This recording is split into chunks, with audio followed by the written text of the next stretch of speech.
First order of business is Resolution 2015-14-16, and we're going to take 14-16 and 14-17 together, if there's no objection.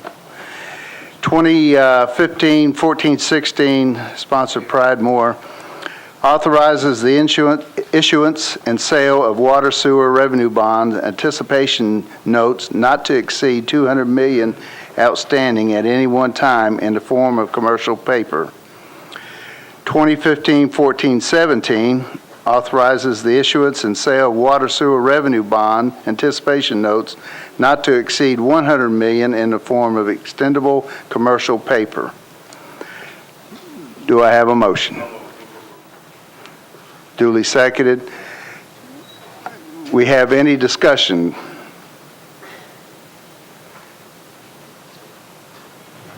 Council Lady Weiner. Thank you, Chair. I do have a couple of questions, and I'm not sure, I may have my number wrong. Which one is it that we're switching from $200 million to $300 million, Rich?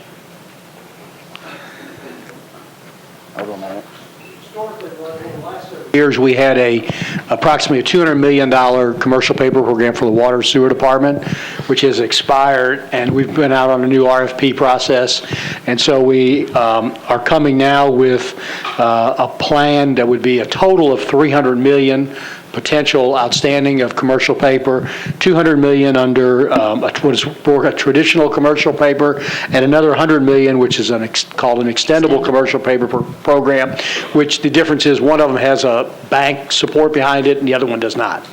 So what would the reason be for separating them out instead of just getting one for $300 million? Well, because I know if we extend the 100, it's more expensive. We took proposals, and it really came down to a bank's appetite for how much exposure they wanted with the department, and so we felt it was best to divide it between two different institutions, with the Bank of, I believe it's Bank of Tokyo, right? I just went blank on the name. Bank of Tokyo doing the traditional commercial paper, and the other one without any bank liquidity, because there's no.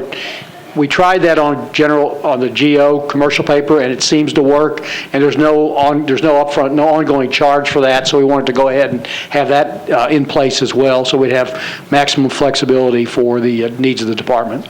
Do we know what those projects are that are going to necessitate possibly another $100 million? It would. Well, the council previously has authorized. I have some notes here somewhere. Back in 2009, the council authorized $500 million in bonds for the water and sewer department, and in 2013, an additional $500 million.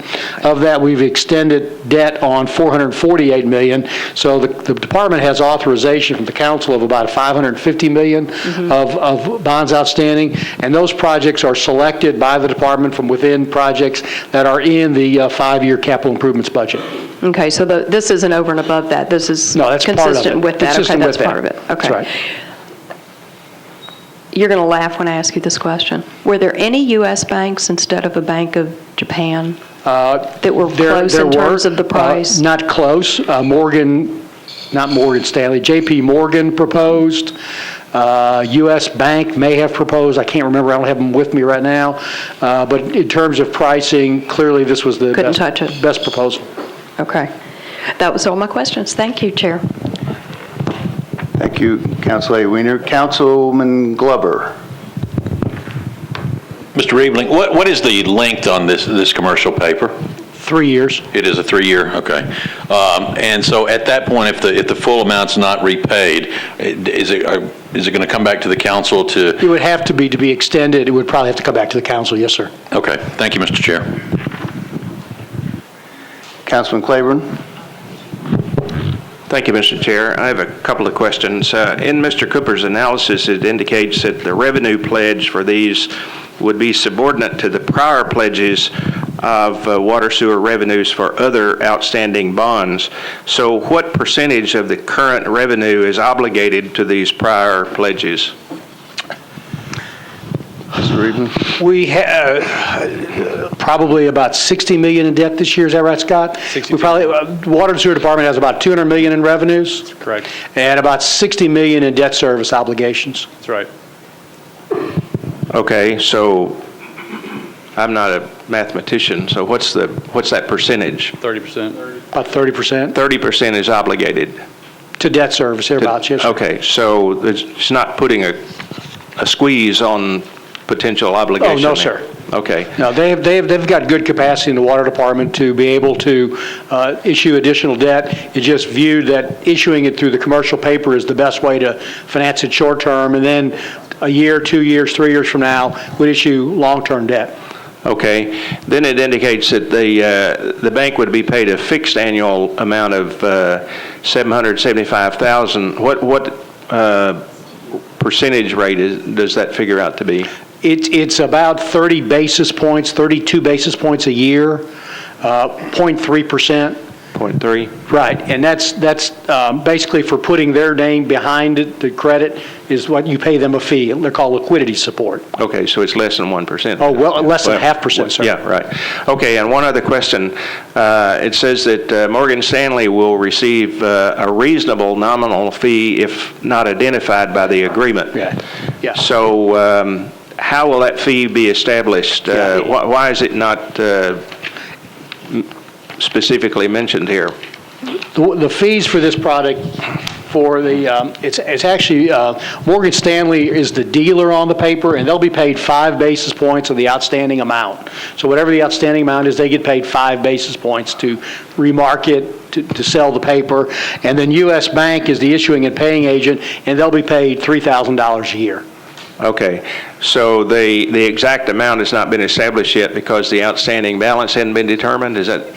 Well, yeah, because it'll change for, if we ask them to sell $50 million of commercial paper, they would get 5 basis points on selling the $50 million. Okay. So until we sell the paper, they don't get paid anything. Okay, thank you. Councilman Matthews. Thank you, Mr. Chair. Rich, you mentioned a long-term capital projects being funded by this. Does this include any of the EPA required projects? Yeah, Scott may want to, Mr. Potter may want to address better, but yeah, this would include any project that's in this capital improvements budget that is water and sewer function behind it, which would include EPA projects as well as just ongoing needs of the system. Okay. Follow-up question real quick. Is there any sort of policy to ensure that local workers are put on those particular projects, or is that a discussion that we could possibly have, Mr. Potter? Nothing specifically, Councilman. Okay. If we could, I would like to have some of those discussions with the administration and Mr. Potter, if we could. Look forward to it.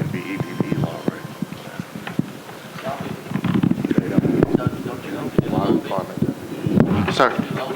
I'm sorry, what is your question? Mr. Chairman, I was just going to ask, do they do the low bid? Yes, sir, yes, sir, low bid.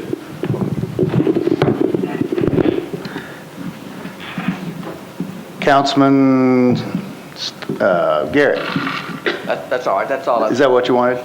Councilman Maynard. Thank you, Mr. Chairman. John, the projects that we're talking about now that we're going to be issuing the bonds, do these projects then come under the MBE, DBE law that we have with small business, that law that we passed last year, or does this fall outside that jurisdiction? No, these are just general capital projects that the water department does, and that is handled through the procurement process, and it is based on a bid system. So then, go ahead. Contractors have to follow the non-discrimination program of Metro. Okay. But the DBE component that the council approved last year is separate from that. All right, so then Metro Water would then have to have its own policy to deal with that particular issue of DBE and small business participation? Well, that's what the procurement non-discrimination program is for, is to ensure that subcontractors that minority, women-owned, and small business contractors are given their, a fair share at participating in those larger capital projects. All right, thank you. Mr. Potter, there's no other councilman in the queue. Is there anything you'd like to add? No, sir, just thank the council for their support. Thank you. Seeing no other discussion, all in favor? Opposed? Motion passes.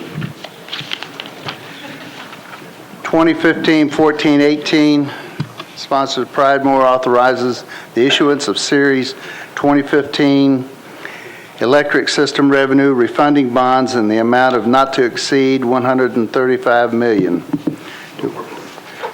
Moved and duly seconded. Discussion.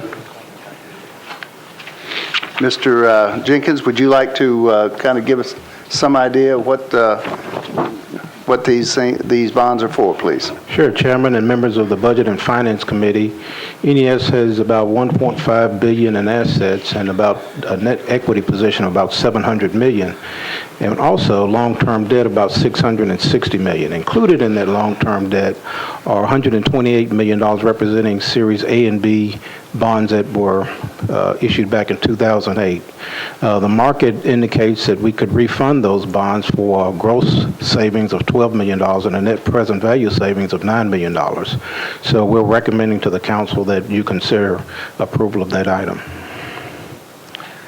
Thank you, sir. Councilman Garrett, are you in the queue, please? Councilman Claiborne. Thank you. One question. The analysis says that this would lower the effective interest rate, as he has mentioned here. So my question is, would this have an effect on rates? Would this? Mr. Jenkins. Sure. NES is just like Metro, and we're a governmental entity, and we're here for the ratepayers. And so we do everything we can to reduce costs, and what we do is by reducing costs, we defer rate increases. Okay. Thank you. Does that answer the question? Any other discussion? Councilman Garrett? Mr. Chairman, every now and then we get a report about how the rates are going. So would this, you're talking about 2 or 3 or 4 months down the road, would this might show up as rates going down, since as the council member had talked about, we get a report whether we're going to have a rate, an adjustment in the rate? Is that kind of what we're talking about? Well, what we do is we prepare a 5-year financial forecast, and we share it with the council members and all interested stakeholders, and we show the timing of our rate increases. And so our financial plan is to increase rates 3 to 5% every 3 to 5 years. And so when we take measures like this, maybe we had a rate increase plan in 3 years, that may move it out to 4 years. Or if it was moved in 4 years, it may move it out to 5 years. But you'll get an updated copy of the financial forecast. Thank you. That's the kind of thing, just we'll get an update to show what effect this would have on the rate increases in years to come. That's correct. Thank you, sir. Thank you, Councilman Garrett. Councilman Glover? I would like, thank you, Mr. Chair. I'd like to just kind of put it into perspective. If you're looking at a $12 million, I think you said $12 million reduction overall, over what period of time would that $12 million come into play? It's, I think the average life of the bonds is 10 years. Okay, thank you, Mr. Chair. Thank you. Seeing no others in the queue, all in favor? Opposed? Motion passes. 2015-14-19 sponsors Pridemore appropriates $14,944,500 from the General Fund Reserve Fund to 18 Metro departments for equipment and building repairs. Do I have a motion? Duly seconded. Before what we're going to do, I think we've noted that there are representatives from each department there, so as we go along, we'll just, they can come up and answer whatever questions of the council members may have. For now, we go into discussion. We have some in the queue. Council Lady Winger. Excuse me. Thank you, Chair. So I have questions on the Grammy Museum first. Well, that will be Mr. Sconey or Mr. Heidenreich? Thank you, Mr. Chairman. I'm Peter Heidenreich, and Joe Chambers over here is my client. He is founder and CEO of the Musicians Hall of Fame, which now occupies the first floor of Nashville Municipal Auditorium. And John Landers is with me. He's the former chair and current board member of the Nashville Municipal Auditorium. So we're happy to answer any questions regarding this. Thank you. So would you like me to direct to you or direct to the you back? can go. Okay, fabulous. Could you share just a little bit about the true partnership that this is with regard to divvying up of the revenues that we'll receive from ticketing and other activities? I know you put something on everybody's desk, but we just got here. So if you would just Elise give us has a brief overview of Yeah, that. Elise has a handout. Thank you, Elise, for sharing that. Once the Grammy Museum is constructed and open, which we hope to have open in August of this year, by the way, there is by lease, there'll be an agreement to share ticket revenues, sponsorship revenues, and event revenues on events that are held upstairs in the iconic auditorium.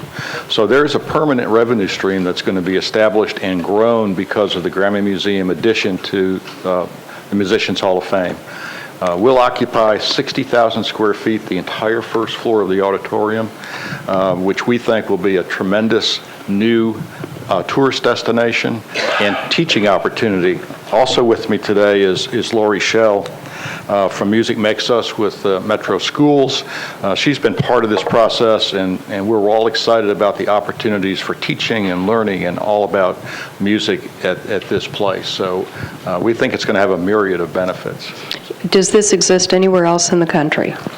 The only other journey that the Grammy Museum has taken outside of LA is a project currently in Cleveland, Mississippi at Delta State University, which celebrates the blues.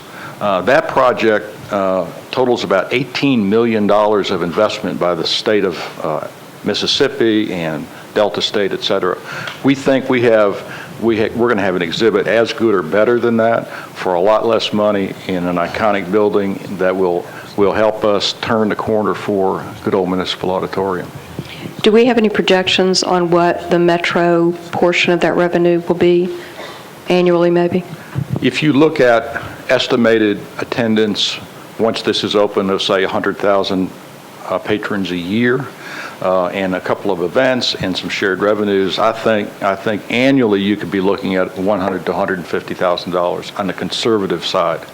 With some good promotion and driving traffic through the museum, that only goes up. So there's a huge potential upside, and the Grammy Museum, the Grammy icon is pretty special. And I know the CVB, Terry Clements is here, is excited about the fact that the Grammys will have a permanent presence here, which gives them reason to have events or photo shoots or live-ins at other events. So this again is a huge upside for all of that music industry and tourism. More music in Music City. Thank you. That's all I have for him. I have others, but Okay. I'll wait. Council Lady Winter, you want to... Does anybody else have questions for Well, him? How do you want to do we it? have other councilmen in the queue, so we're either going to have to do it by directors or by the council person, so... Your call. Just go ahead with your next question. Okay. So my next question is Public Works.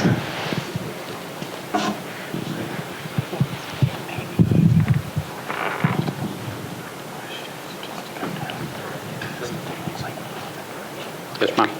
Thank you. First of all, thank you for everything you guys did during the two back-to-back storms. Thank you. The work that I saw out there, especially out in Bellevue with all the treacherous hills, the work was fabulous.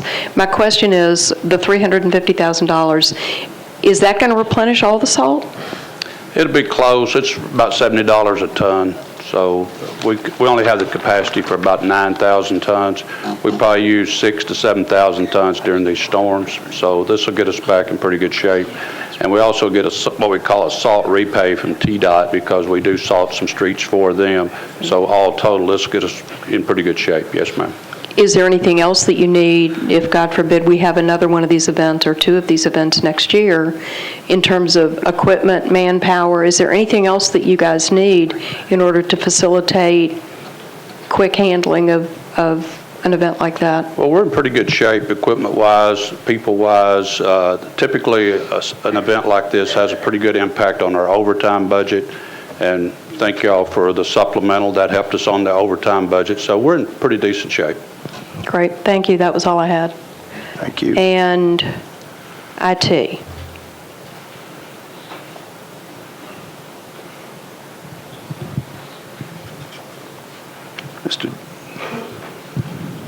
Thank you for joining us, Mr. Durbin. Glad to be here. Thank you. I'm assuming we only have one vendor for the systems that we have in place for the computers. Microsoft is who you've used in the past for the software. Is that still true? So we have lots of vendors, but we've standardized on Microsoft for our desktop operating system and then the Office package. Yes. Okay. And let's see, how often do we replace the phones, the system? That is a question I can get you the answer to. We have not done a major overhaul of our phone systems in years, and we're in the process of migrating from old Nortel, Avaya to Cisco phone systems right now. If you'd like, I can get you a definite schedule. Yeah, that'd be interesting to life cycle. have. Sure. Yeah, that'd be great. Absolutely. And is every 4 years frequently enough to replace computers? It actually is. A number of other cities use 5-year replacement schedules, but the council and the administration has been very good to us in making sure we're able to keep that up to date. We replace about 2,000 per year. Okay, great. Thank you. You're welcome. Parks, and I'm done. Mr. Lynch.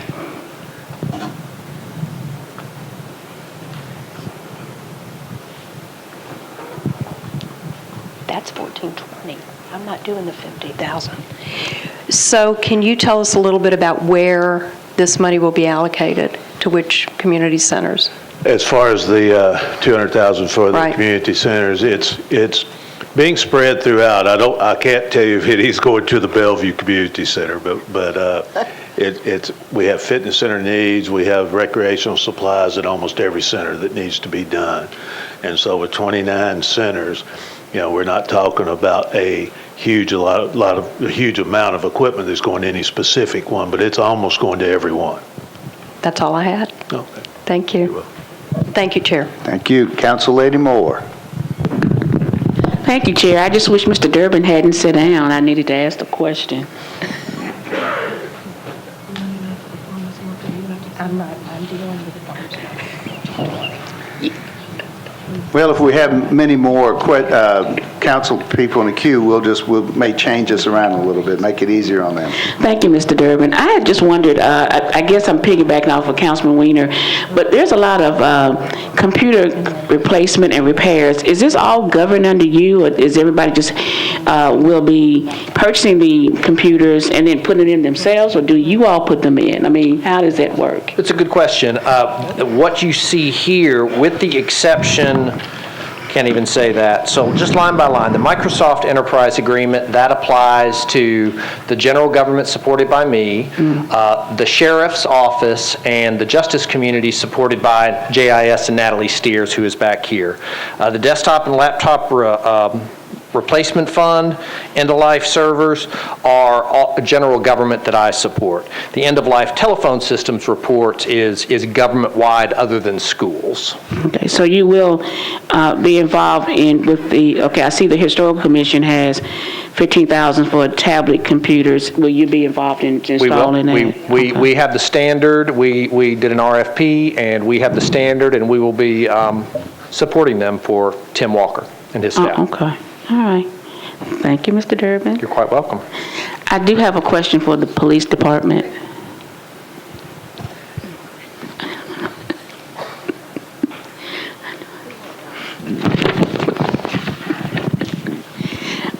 I know this is a pun. I just see, new rifles, NRA.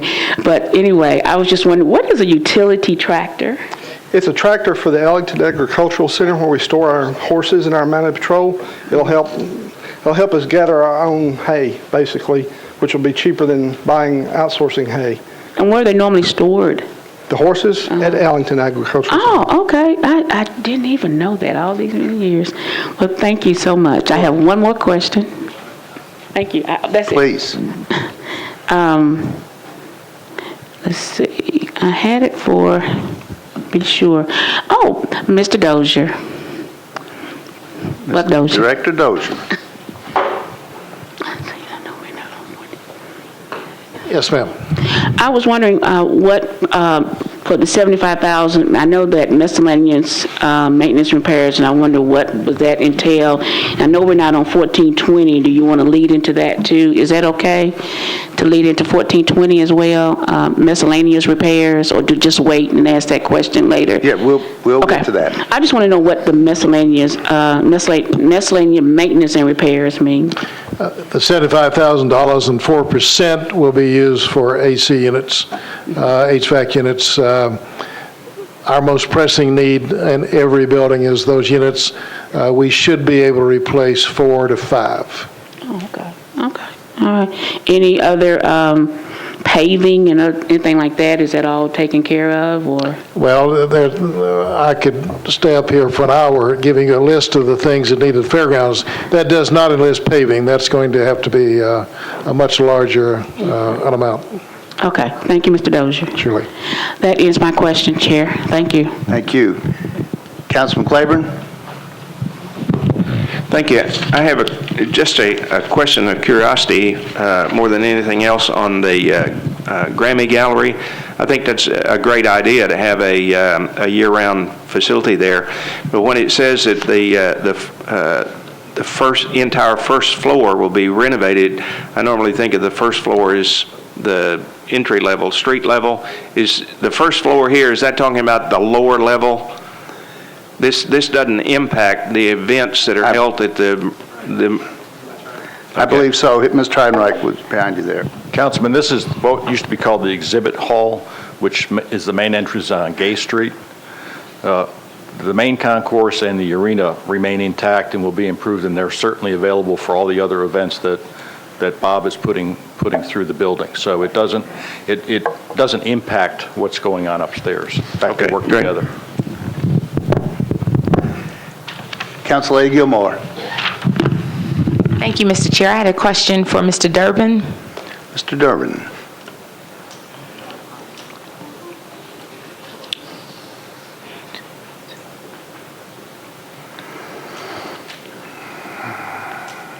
Yes, ma'am. Good afternoon, sir. Good afternoon.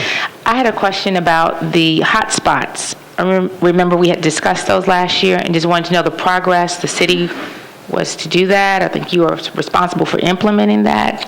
So you're talking about the Metro Free Public Wi-Fi project? That is correct. We have successfully rolled out, thanks to the administration's lead and your funding. The first phase has been completed, so we've got over 70 locations across Metro, including all parks, community centers, the county clerk locations, our major customer service campuses. All the libraries have now been switched over to that same system, so somebody who has that registered in their phone or device can go from a library to the Howard School building to get a tag renewed and stay on that network. So we're real pleased. We actually just had a meeting with Director Lynch of the Parks Department 2 weeks ago to talk about potential sites for Phase 2 coming, expanding more into Parks location and others as well. Very exciting. How do we find out more information of where all the hot spots are listed? That's a great question. If you go to nashville.gov and in the search bar, just type in Wi-Fi and it'll automatically bring you up a list to the page that has a map of all the locations, interactive maps, and then there is a button that said locations, and all of the locations are listed discreetly as well. So just search for Wi-Fi. Thank you. You're welcome. Thank you, Mr. Chair. Councilor Gilmore. Thank you, Mr. Durbin. Seeing no other in the queue, excuse me, Mr. Garrett, Councilman Garrett. Keith, excuse me.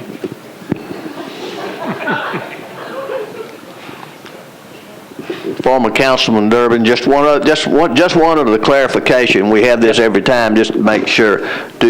Are you being nice about this as much as possible? Are you still not able to interact with the school systems and their IT program? Actually, that's not the case. We actually are working on a number of... Now, if you say, this is brand new, if you're telling me this after all these years. We have worked out a positive working relationship. We have successfully rolled out the Kronos time and attendance for a number of metro departments and agencies, and schools is coming online this fall. It's been a productive working relationship, and we're working on a number of other aspects as well. There's some work that's being done out at Metro Southeast right now, so it's a positive thing currently. Thank you. I will ask that question when schools come before us, and I hope we get the same type of answer. But I think at least all these years I've been asking, that's the first positive answer I've ever gotten from you concerning this. Thank you. Very happy to respond that way. Thank you, Councilman Garrett. Councilman Maynard. Thank you, Mr. Chairman. I'd be remiss if I didn't ask the question of the hospital authority.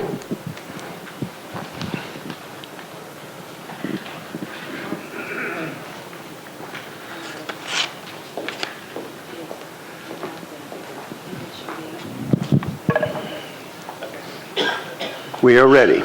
Mr. Chairman, I'm always excited when we are providing infrastructure and investment into our public hospital. And everyone knows what great service General Hospital provides for our community. So I'm excited about the $500,000 line item.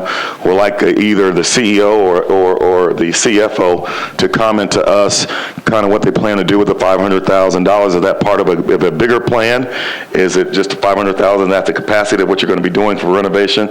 If you can inform us, the council persons, of that so that we can know what we're supporting and tell our constituents what's going on in general. Thank you.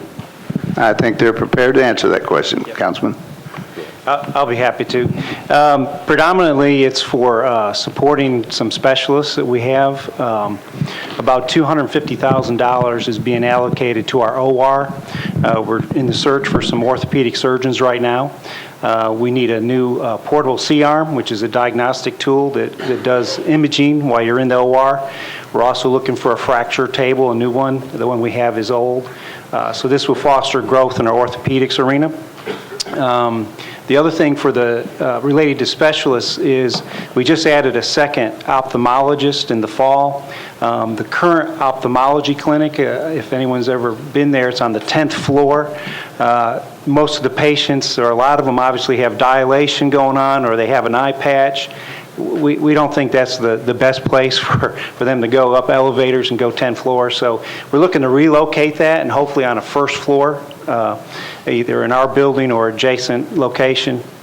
And so that's part of the funding as well. In addition to that, the second ophthalmologist wants a piece of equipment that will do corneal 3D imaging, very similar to the best way to describe it would be like a CT of the eye. To give better imaging. And then the two other basic areas of funding would be for our ER, which is obviously critical to our facility. We've got some stretchers, about $50,000 we need to replace. And then the other thing, let's see, it was another $50,000. Drew a blank. Let me check that. Oh yeah, I heard it before, Cronus. You all familiar with Cronus? We're on an older version of Cronus for our timekeeping, and we need to upgrade to the 6.1 version. That new version will actually flag your employees that are approaching overtime, and it also assists in your scheduling. So we think that's a critical element for us to get into, obviously, to control some of our labor costs. So that basically would take the $500,000.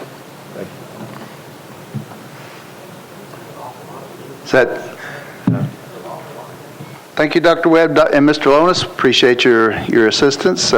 Seeing no other members in the queue, all in favor? Aye. Opposed? Motion passes.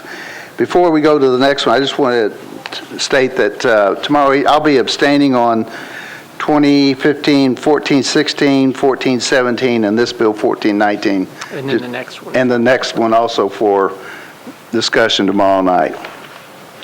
Which leads us to the next bill, RS 2015-1420, appropriates $1,849,600 to the fairgrounds, farmers market, and municipal auditorium to balance their fiscal year 2014-15 budget. Do I have a motion? Moving second, discussion, Council Lady Weiner. Thank you, Chair. I'd like to speak with Farmers Market first, please.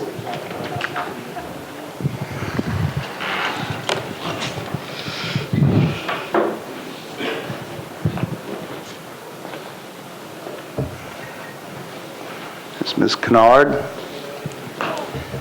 Thank you for joining us. Thank you for having me.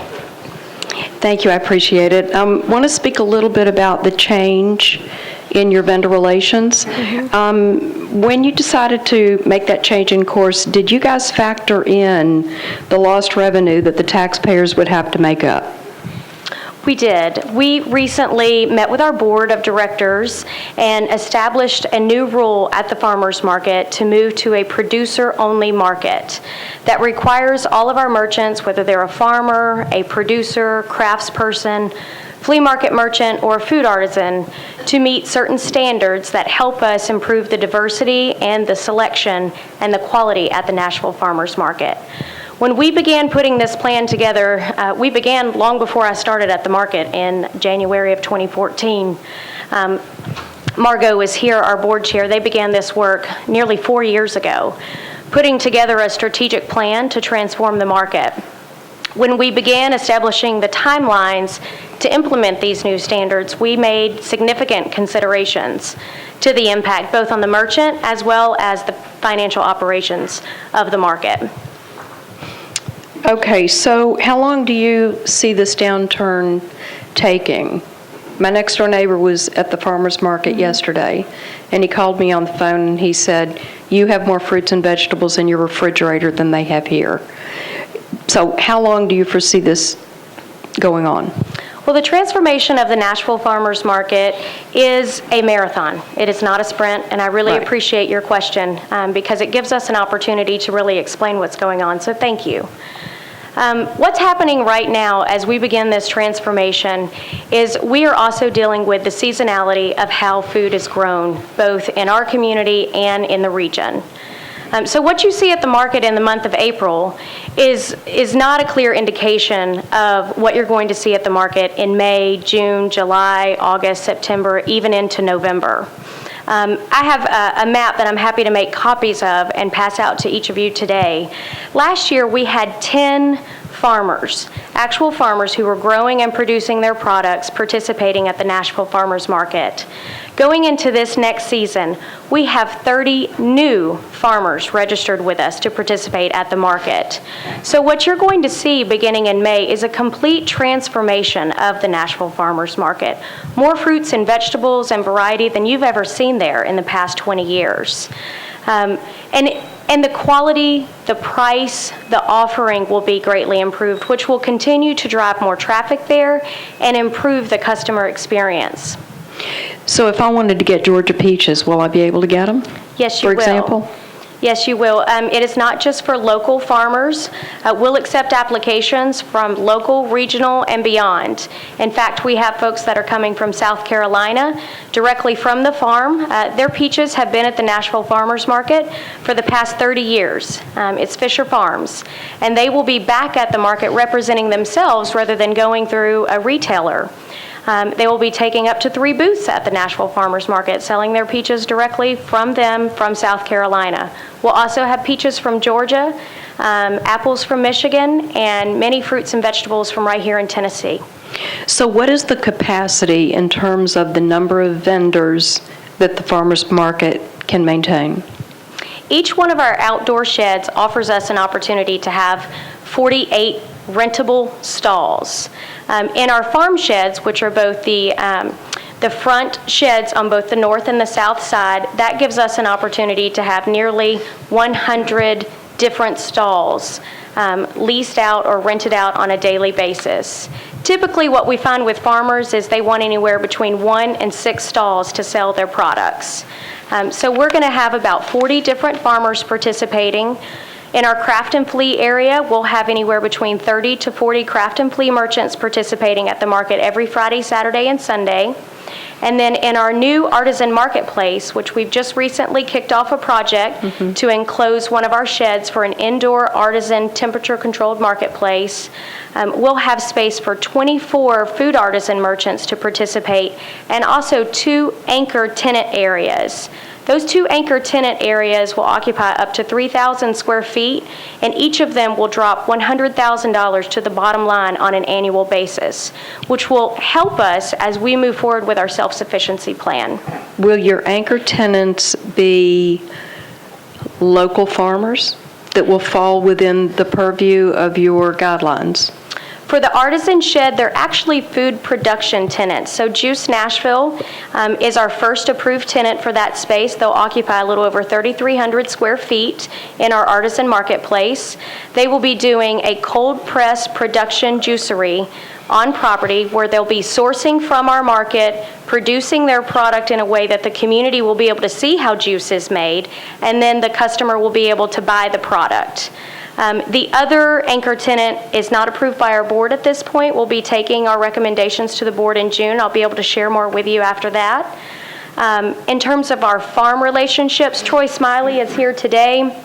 Troy is a local farmer. He's a 5th generation farmer from the Ridgetop area. And his family has been participating at the Nashville Farmers Market since before Troy was born. And we're very proud to have him as our anchor tenant, and he occupies space in Farm Shed 1 on a year-round basis when his products are in season. Okay, I have one last question, Chair, and I swear I'm done. My last question is this, and I'm really having a hard time wrestling with this, and I know that others are too. We have a free market economy, and demand typically is what allows a business to either stay in business or not. We have multiple vendors that have found success at the farmers market year in and year out. And due to the change in your policy, many of those that have found success and have found that they had the supply to meet our demand, they're no longer welcome at our farmers market. Isn't there a way in that expansive property that we could put them in their own subsection so that those taxpayers in Metro that want to partake of what their goods are can do that? That's a really good question. Thank you for asking that. We value and appreciate the commitment of our merchant community, and many of our merchants have been participating at the Nashville Farmers Market for more than 20 years. And as we develop these merchant standards, we carefully considered the impact that these standards would make on each type of our merchants, whether they were new or whether they had been with us for a long period of time. And our core mission is to support local and regional farmers and producers. And the lack of standards in the past has deteriorated the market's ability to maintain relationships and trust within the grower community. So while the board and the management has made significant efforts to reset the market in the past by doing exactly what you had suggested, of limiting space or reserving space just for retailers or flea market merchants, those efforts have not proven successful. It hasn't increased the number of farmers or growers or crafters or food artisans at the Nashville Farmers Market for many years. And one of my chief responsibilities is to improve the fiscal operations of the Nashville Farmers Market and continue to transform this market into a destination where people can gather and learn and create community for generations to come. So as we put these merchant standards in place, we looked at practices across the country. We did a lot of research. We had a lot of conversation. We met many times and discussed this. We hosted monthly board meetings and quarterly merchant meetings, along with gathering feedback among community members and community market organizers. We also developed a communication and transition plan that enabled us to work with our merchants on an individual level so that they could understand and evaluate the new standards and determine how the application process and the new standards would impact them. We provided transitional support and are continuing to do so. In fact, we've helped individuals relocate their businesses that did not meet the standards. We've also worked closely with the fairgrounds to offer opportunities for our flea market merchants that wouldn't meet the new standards. And our new standards are not designated or designed to deter or displace anyone. What we are simply trying to do is improve the customer experience and celebrate the rich diversity and culture of our city and fulfilling the mission and the vision of the Nashville Farmers Market. Thank you. Thank you, Chair. Thank you. Thank you. Director, just remain there. We're going to do a little different procedure here. Raise your hand, all those in the queue that are wanting to speak with the Director of Farmers Market. Okay. Vice Chair Garrett. Thank you, Mr. Chairman. Since I was a part of what caused you to have to pay the rent, would you tell the council what your rent was at the state charged you? And unfortunately, I was a part of that at the time, and now what the state will be charging you this next year. Thank you, Councilman. I'm very excited to tell you that this April, the Nashville Farmers Market will be submitting our last lump sum payment of $259,000 to the state of Tennessee, which is our 20th payment on our 20-year lease. Going forward, we have exercised a 20-year lease renewal to the tune of $10 annually. After this 20-year renewal, we have 2 more options at the same rate. So we have therefore reduced our operating expenses by $259,000 beginning FY16. Thank you. Thank you. And thank you. That was great. Councilman Glover. Thank you, Mr. Chair. Well, that answers one of the questions, because I wanted to know how much the lease was that we were having to pay to the state. The other thing that I have heartburn with, and you and I have had the conversation, we're the ones who get the phone calls when you guys make these moves, yet we have no say-so whatsoever. And the conversation that you and I had, we're now facing it dead in the face. You're about to ask us for $600,000. I have major problems with that when we have, I think I'm quoting Council Lady Weiner, it's a free enterprise system. And, if we have $259,000 that's about to cease, when exactly is it going to be the last time you come to the council asking for money to keep the building open when you're making moves, and it appears to me and to others that you maybe are getting rid of some revenue streams before it was maybe time to get rid of those revenue streams. Thank you, Mr. Chair. Thank you. So over the past year, we have laid the groundwork to transform the market. We have created a destination where local residents and visitors can find more fresh, local, and regional produce, diverse dining options, and programming to inspire them. We have demonstrated a tremendous amount of progress that will continue to position the market to achieve financial self-sufficiency. A few examples of the things that we've done to be able to put ourselves in a better financial situation. One would be exercising that 20-year renewal, which we just discussed. The second is improving the diversity of menu offerings and increasing foot traffic through incremental revenue growth by adding 7 new businesses to the Market House. So since June of 2014, we have added 7 small businesses to the Market House operation, including Slowco, the Picnic Tap, Batch Nashville, Jenny's Splendid Ice Cream, the Village Bakery and Provisions, Music City Crepes, and Bowl and Roll. And each one of those are offering us monthly incremental lease terms and rates. So they're improving our revenue significantly year over year. We've also launched the capital improvement project that will enclose an artisan shed, which will allow us to improve our revenue by $200,000 at a minimum on an annual basis going forward in FY16. That doesn't even include the 24 artisan spaces that we have available to rent on a daily and weekend basis. We're continuing to improve the market experience and incremental revenue as we implement our merchant standards. So as I said earlier, we've gone from having 10 farmers participate at the market to having 30 plus. So our occupancy is drastically different than what it was this current year and last year. In FY14, our average was 32% occupancy in all of our outdoor sheds. This current year, we're on track to reach 45%, which is our goal. Next year, our goal is 60%. Right now, as we stare May in the face, I can tell you with 100% confidence that Farm Shed 1 has been reserved for 100% occupancy on the weekends. We've never been able to do that. So what we're doing now is making tremendous strides in our ability to be financially self-sufficient in the future. We're also working with other organizations and businesses throughout the community to bring more programming to the Nashville Farmers Market, such as Meet Me at the Farmers Market on the second Wednesday of every month with AARP. We've recently, as of April 1st, it was announced that we are in partnership with AARP and United Healthcare as a recipient from the USDA's grant to increase and improve the awareness of food stamp incentives and outreach in Tennessee.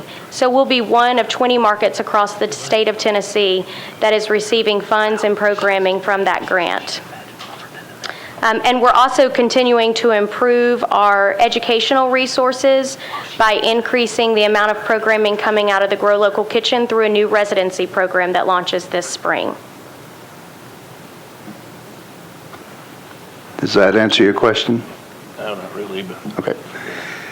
Councilman Pardue, just stand by. Councilman Maynard? Didn't tell me. Thank you, Mr. Chairman. Thank you for allowing me to go. I've got another event that I have to go to. Don't have a question, Mr. Chairman, and I appreciate you, Councilman, so much. I really do. You're a gentleman and a scholar. So, as someone who is who's known to be passive and quiet and shy,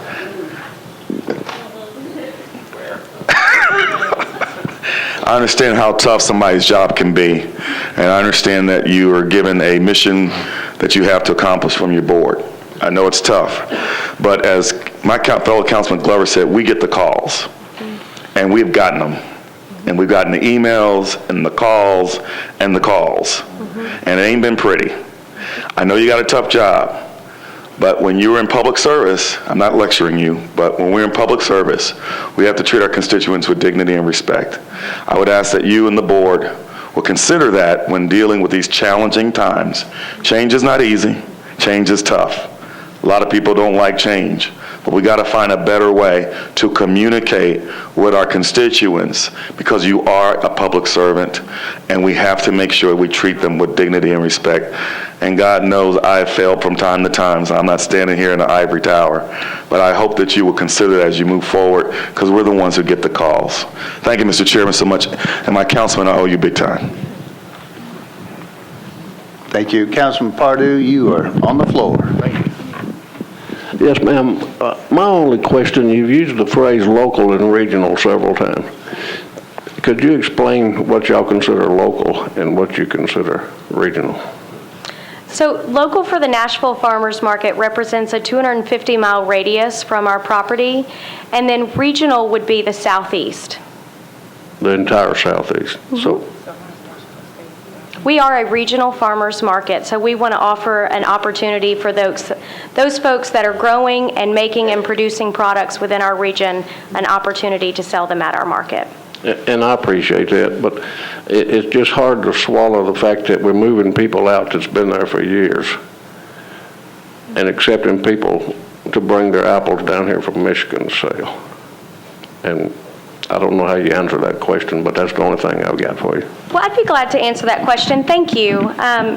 So I do think that there are some misconceptions about some of the things that we're doing. So to put it in perspective, the farmers market has had 4 primary resale vendors at the market for a long period of time.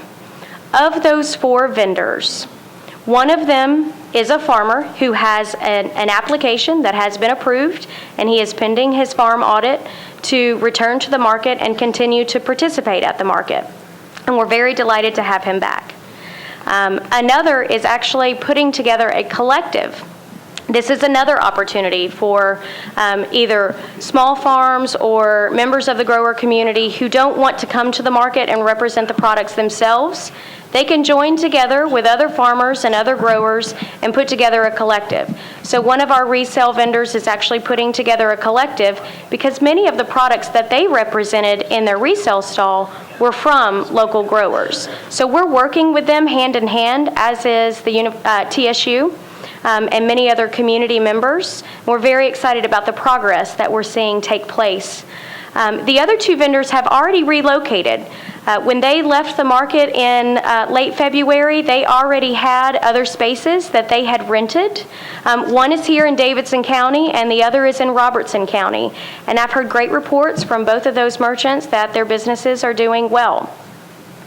With our flea market merchants that do not meet the standards that we've put in place to improve the diversity of offerings at the market, we are continuing to work with them. We reopened the Craft and Flea Shed this weekend. We saw many of our flea market merchants return. And then several are in the process of looking at their business model and determining what they may be able to offer at the market. So I don't want there to be a continual perception that we are pushing the local or regional growers out of the market. In fact, we're increasing it by tenfold at the market. And those folks that don't want to come to the market and represent the products themselves have an opportunity through a collective. Thank you, Council Lady Moore. I do want to state that, not trying to restrict anything, but we're getting ready to run into another committee's time frame. So just keep that in mind, but I don't want to restrict anybody from any questions. Council Lady Moore? Well, hold on a second. Is there anyone, Council, do you mind if I? Oh, go right Okay. ahead. Council Lady Dow. Thank you. I just want to say that I have a fundamental issue with this subsidy that's been asked of us, and it's not because people were relocated. I mean, let's be honest, those people were put out, and that's the reality. I attended the meeting. I didn't like how they talked to the people, and when you talk about what we want this market to be, this is what we want our market to be. It's not what we want because it's not inclusive of all people. So I have a fundamental issue with that, and I also go back to last year when you took the Rams of the farmers market, and we said, no, we're not going to have a subsidy. If you weren't here asking me to give $600,000 toward this farmers market, I would have no issue with your new concept and who you're bringing in and so forth. But I'm going to ask that $5.99 be removed. I cannot support it as it is. While you have some wonderful talking points here and you have an answer for everything, a lot of that's not the case. A lot of people were not relocated. They were put out. I think we've all gotten emails. We've all gotten phone calls. Some of the people had ordered their supplies to sell at the market, and they were still put on limbo with regard to whether or not they will be allowed to return. We've seen the stands empty this weekend, and if we're going to go to a local produce market, there are going to be times when things are not in season, and so that needs to be, I think we need to vet that out and have a conversation on it. I would be interested in talking about this further, but as it is now, I want it removed. Thank you, Council Lady Dow. Councilman Claiborne. Thank you, Mr. Chair. A couple of questions. One quick one. What percentage of your space do you anticipate being used this year? So in our outdoor sheds, we're anticipating having a minimum of 60% of the shed space occupied on an annual average. Okay, so you got 40% that's going to be on an average not occupied. And what that does, the way we calculate... No. I'm just asking. Oh, yes. I'm just sticking to numbers here. Yep. So 60-40 on an average annual basis. All right. I represent District 15, which to date has the largest producers farmers market, the Hip Donaldson market. Okay? On the Fridays that's open, I have the option of going to the market and paying $2 for a nice tomato, or going to Kroger's or Publix and paying half that or less. Okay? Why would we not give the opportunity for folks. You said a minute ago that you carefully considered the impact on your operation budget or your model, and also on your vendors. Did you consider the impact on your customers? You have folks that will have come to the market to buy vegetables at a reasonable price that can't do that now. They can't afford those producer products. And so you are effectively eliminating a considerable segment of the customer base that's been accustomed to coming to the market. So if you've got 40% of your space that you're anticipating not to be used on an annual basis, why would we not at least provide for transitional options so that people could make the choice when they come to the market to buy the fresh farmer produced at the higher price, or to buy the less expensive resale items and have that choice? Why would we eliminate that choice on the front end without some kind of transition? Thank you for asking that question. So the math behind the way product pricing happens at the Nashville Farmers Market in our anything goes model, which is what we're transitioning from. If you're a reseller, you're not growing any of your products. You're having to purchase all of your products, either at a produce auction or a produce warehouse, or maybe you're getting a truckload that's been rejected from another large big box retailer. So you're purchasing that inventory and you're bringing it to the market to sell that inventory. You have a lot of cost tied up and a tighter margin to be able to flex for your customers. So the prices with resale merchants are actually higher than the prices that will be offered directly from the local or regional growers, because they don't have a middleman that they're purchasing their products from. So in essence, we're actually improving the accessibility to low-income, at-risk individuals, and we're also implementing an incentive program that will fund food stamp recipients to come shop and buy more fresh fruits and vegetables from growers here that are participating at our market.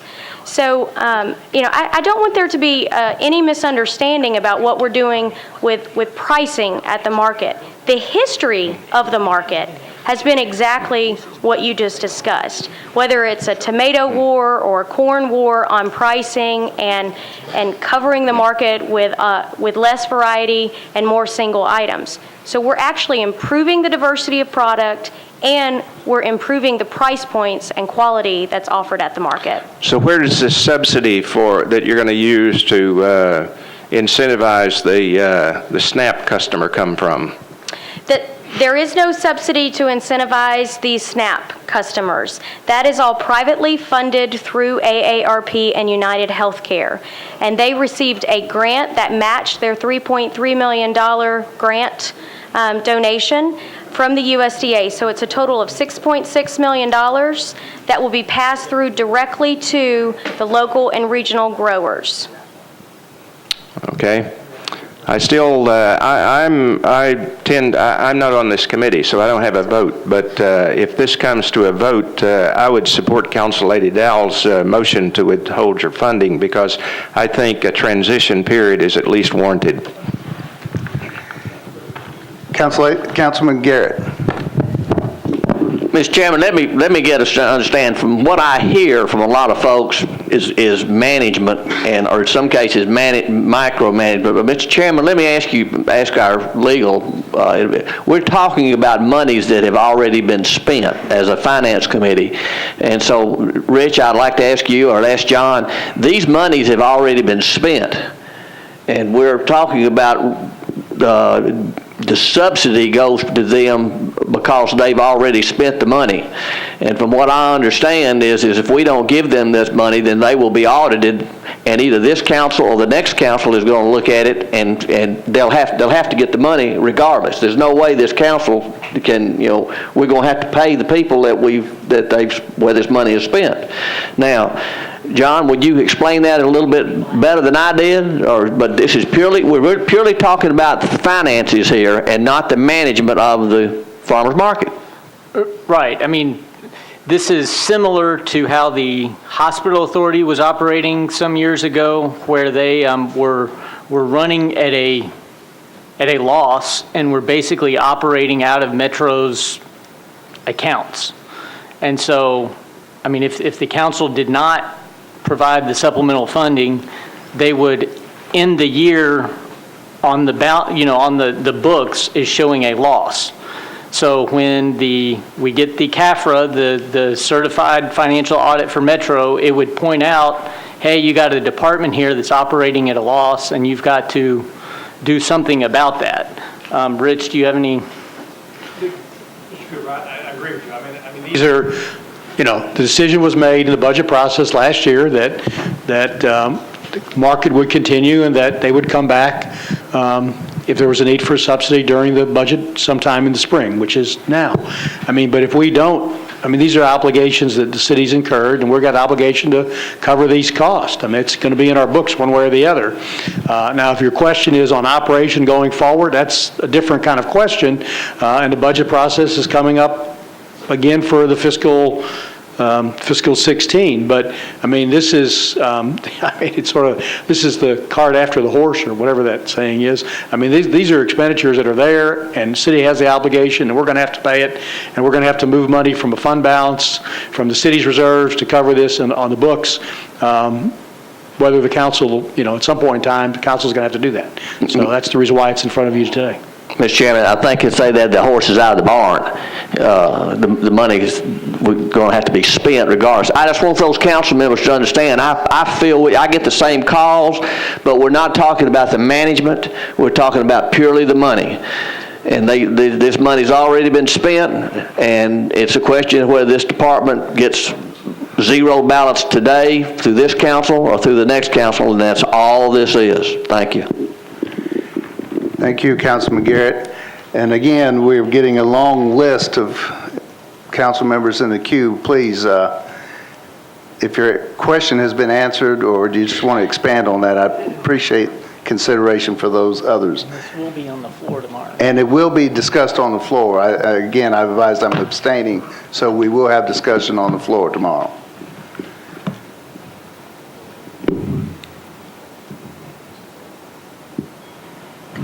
Council Lady Gilmore. Thank you, Mr. Chair. I am not on the Budget and Finance Committee, but I am here because they said that we should discuss things in committee. And due process was handled. The chair of the Farmers Code Market, Jacoby Dow, did hold a meeting with the community, and I think that we need to share that due diligence was done. And I do respect Councilman Garrett's point, but we were at that meeting, and it was shared with us, and it has been shared with us for many months now, that those people were being pushed out of the market and that the market is not operating at full capacity.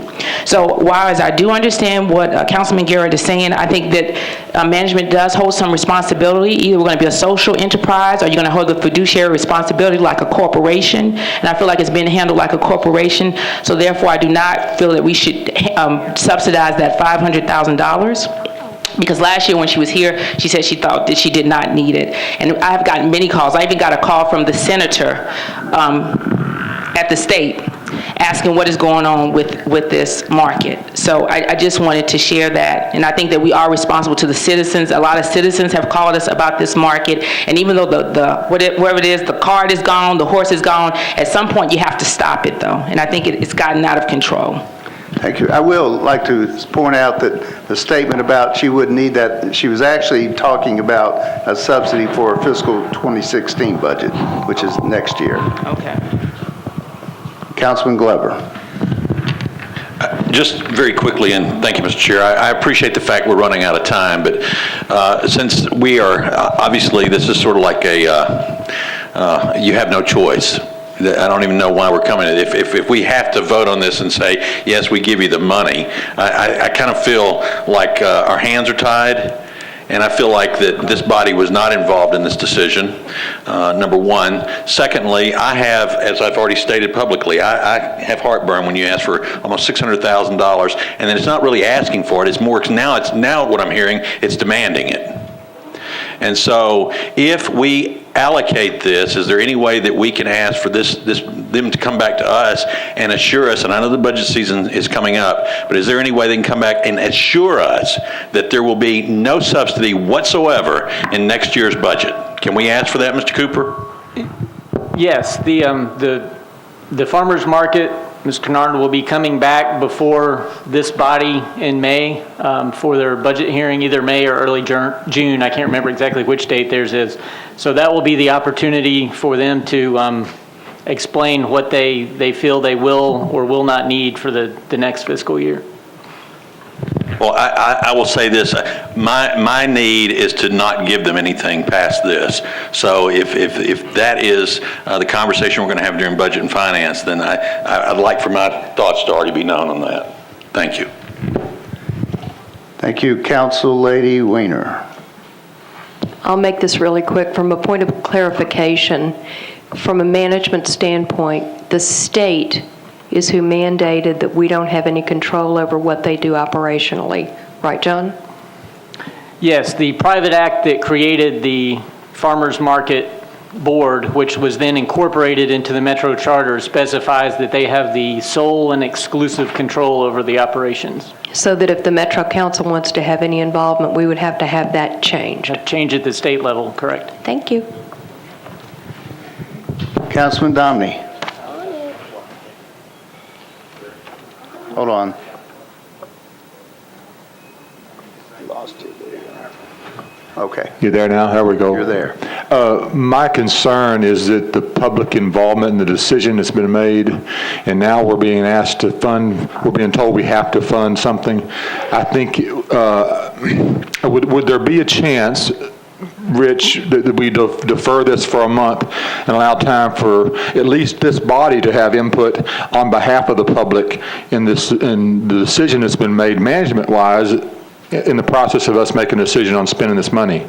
Or is it going to cause some sort of financial hardship if we don't appropriate this today or tomorrow? Director Reilly. I don't think it's, I don't think it's, imperative that the council act today. I think it's imperative that the council act during this fiscal year before we close the books at the end of the season. But if you're asking me, do we have to vote on it tonight? I can't tell you that it's mandatory that you vote on it tonight, but I think it is, again, if you don't do it, as Councilman Garrett pointed out, if they operate at a loss this year, we've got to move money to cover that in the books. It's just accounting. It's what you got to do. For the state, if not, we get exceptions from the auditors, we get exceptions from the state, and then we'll have to do it anyway, but we've got to fix it. Now, in terms of management of the facility, which is not what, that's not, that's a different issue. That's, how you want to go forward is something we talk about at budget time, but, if the council wishes to bring us up at a later date, you can. I just would urge it to do so as soon as possible in the fiscal year. Okay, but the fiscal year ends the 30th of June, correct? So we've got at least till then to get it resolved, but I would hope that we could have some sort of decision-making process beyond what was stated in the public meeting that was held at the farmers market, where essentially we were told that the board has the authority to make a decision and we act on that when they were asked if there was public involvement in the decision-making process. Now, for me, that's a big problem. This impacts the public and their ability to get groceries. It impacts the public and their ability to get fresh produce, whether it's grown by a farmer here within 250 miles or it's brought in by a reseller. I love to go to the farmer's market and buy products sometimes that are not in season here locally. You don't grow citrus fruit here locally. I grew up in Florida, I know that, you can't. But I like to buy citrus at the farmer's market because they bring it in, it's usually better quality. I buy it at some of the grocery stores. But I think we need to have a discussion on this process that's taking place management-wise while we're discussing funding with $600 million. Thank you. I also want to remind you that the bill includes the subsidies for the fairgrounds and the municipal auditorium. So, Council Lady Dow. Am I on? Well, I want to renew that we need to pull that 599 out and look at this a little bit further. And I want to say this, last year at budget and hearing time, it was brought up that, no, we will not need a subsidy, and here we are now asking for $600,000. So I want to remind you that next time it may be $1 million or $2 million, so we don't know. We obviously have an issue, whether it's management, marketing, or what have you, that needs to be looked at. The public was not involved, but when you're asking us to spend public money and putting public people out, I have a fundamental issue with it. And so I renew that we need to defer, or however you want to deal with it, that $599 until we have some more conversations about it, because it was told during the budget hearing time that we were not going to be asked for a subsidy on this. It said, I won't need a subsidy. So I don't remember during that time approving one. Thank you, Council Lady. I will like to remind you, I thought the same, but it was stated that it was for the no subsidy for the fiscal year of 2016.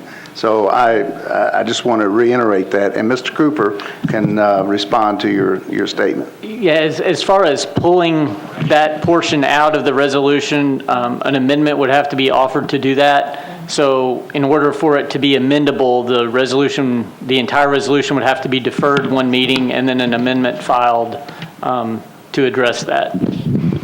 Okay, well, that's what I would like to do, is make a motion to defer. Motion to defer it for one meeting until we can put together an amendment. One moment, please. We have Council Lady Gilmore was in the queue. Thank you, Mr. Chair. I have a question.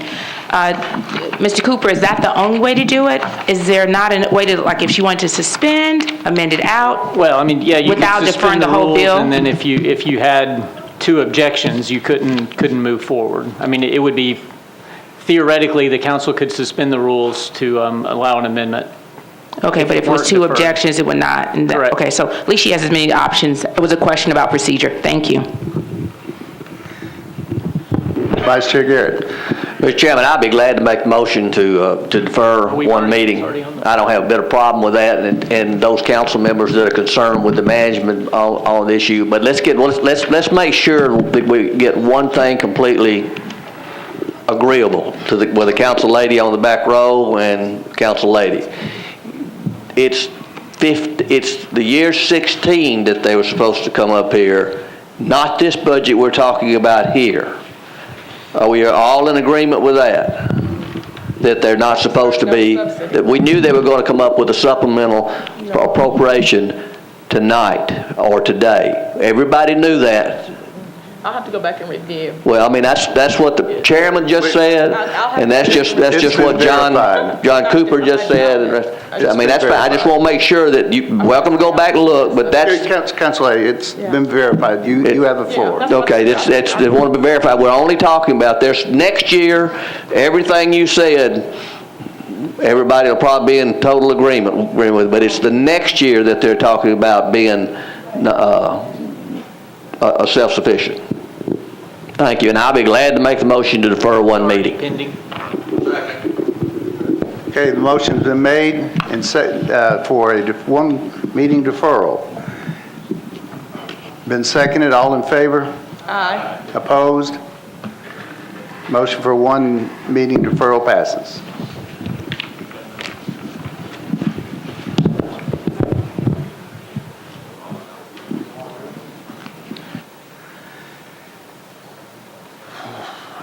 RS 2015-1421 approves an application for a state grant of $240,000 to the Metro Police Department for the Internet Crimes Against Children Task Force. Do I have a motion? Duly seconded. Any discussion? Seeing none, all in favor say aye. Opposed? Motion passes. RS 2015-1423, Tridemore and Gilmore approves an annual state grant of $1,531,300 to the Metro Health Department for tuberculosis control, prevention, and outreach services. Do I have duly seconded? Any discussion? Seeing none, all in favor? Opposed? Motion passes. RS 2015-1424, Pridemore and Gilmore, the sponsors, approves an annual state grant of $96,000 $700 to the Metro Health Department for food safety services. Duly seconded. Do I have discussion? Seeing none. All in favor? Opposed? Motion passes.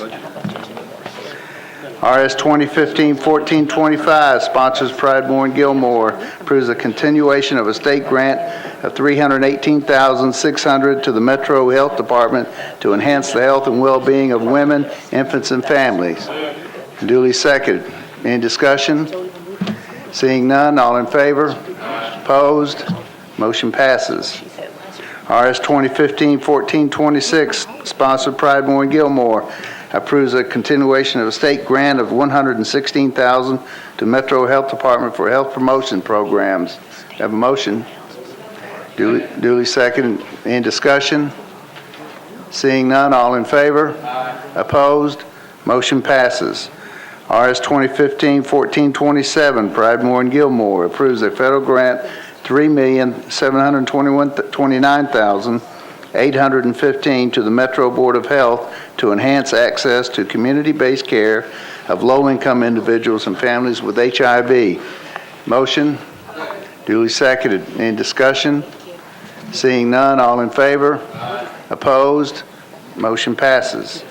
RS 2015-1428, Pridemore and Bennett is sponsors, approves an annual state grant of $88,000 to Nashville Public Library System for library services to the hearing impaired. Have a motion? Duly seconded. Any discussion? Council Lady Bennett, nothing? All in favor? Opposed? Motion passes. RS 2015-1429, Pridemore Bennett accepts a donation of $10,918 from Friends of Kellytown Incorporated to the Metro Parks Park for the preservation of the Kellytown property. So moved, duly seconded. All in favor? No discussion. All in favor? Opposed? Motion passes. 2015-1430, Councilman Hagar, Pridemore, and Anthony Davis approves a license agreement with the Nashville and Eastern Railroad Corporation for the purpose of constructing a 16-inch water main under the railroad's right-of-way at Old Hickory Boulevard and Pitts Avenue in Lakewood. Motion? Duly seconded. Any discussion? Seeing none, all in favor? Opposed? Motion passes. RS 2015-1434, Pridemore sponsor, authorizes the Department of Law to settle the personal injury claim of Christine D. Turner against Metropolitan Government for the amount of $25,000. Have them duly seconded. Any discussion? Seeing none, all in favor? Opposed? Motion passes. BL 2015-1056, sponsors Council Lady Allen, Barry, and others, amends the Metro Code to dedicate the local portion of the hotel motel tax generated by short-term rental properties to the Barnes Fund. Council Lady Allen, have a motion? And second? There is some discussion. Council Lady Allen. Thank you. Just want to explain, the hotel motel tax gets divided up into 6 pieces. It's a 6% tax, and all 5 cents of that is already dedicated to tourism, paying off the convention center. This is the 1 cent that would go to the general fund is just being specifically pushed towards the Barnes Affordable Housing Fund, and we've all agreed that needs a source of funding.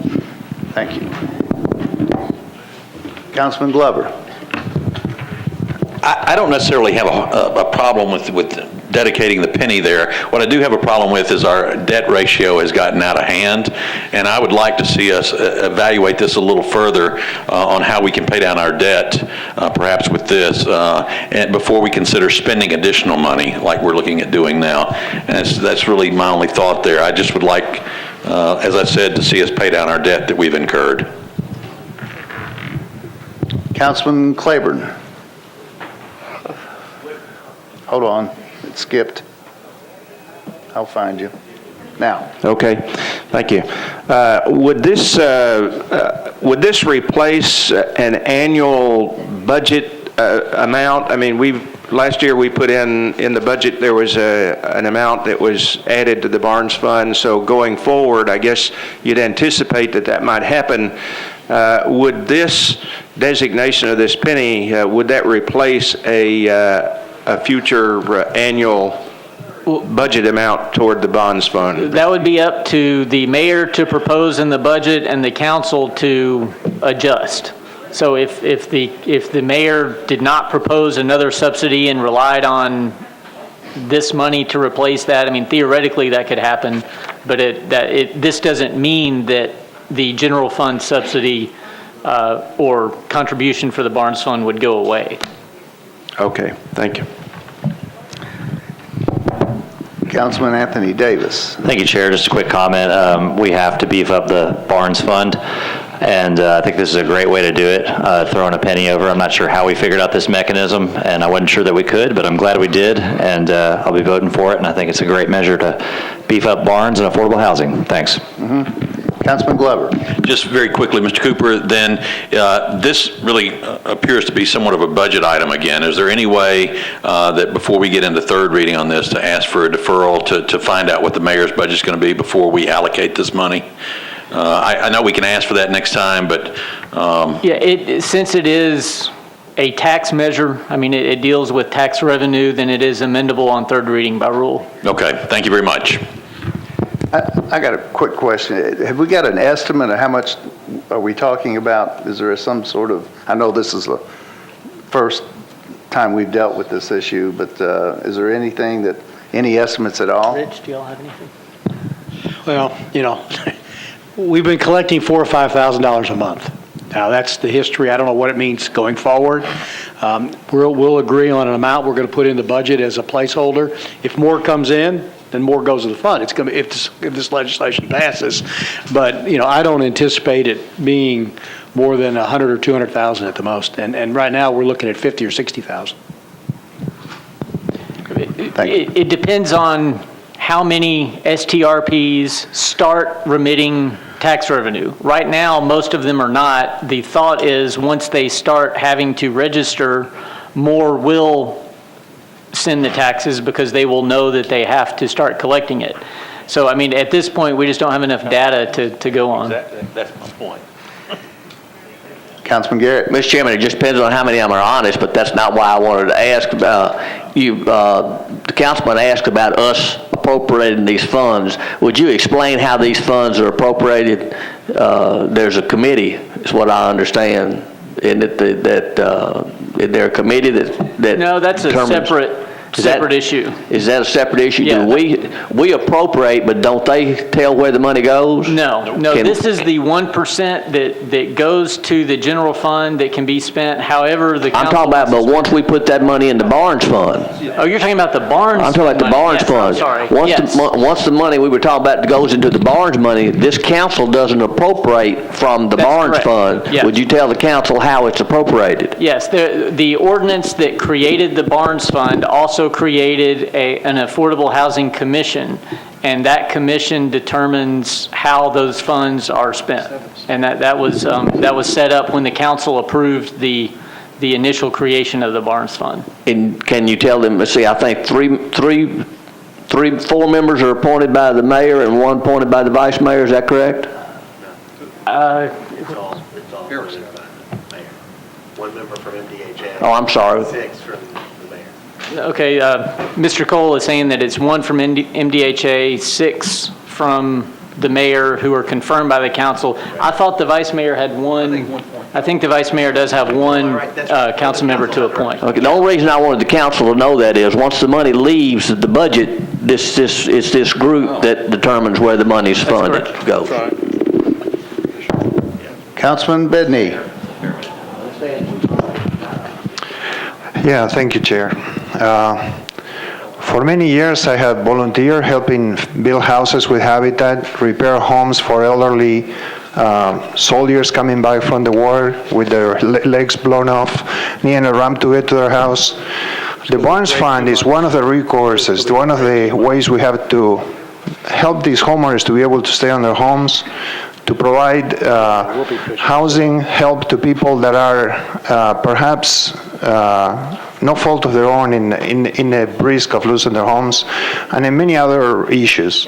There is an urgency. There are thousands and thousands of homes in Davidson County right now where people are living in substandard houses. I don't think that we should really wait anymore, and if this money is available, we should approve it immediately so we can help people stay in their homes. People have worked all their lives, they are retired now and live on a fixed income and need help. Thank you. Thank you. Seeing no others in the queue, on 1056, a motion for passage, say aye. Aye. Opposed? Motion passes. 2015-1058, sponsors Matthews, Pridemores, and Hunt, declares property located at 3646 Old Clarksville Pike to be surplus and authorize the Director of Public Property Administration to sell the property. Do I have a motion? Duly seconded. Any discussion? Seeing none, all in favor? Opposed? Motion passes, and that concludes the Budget and Finance Committee's meeting.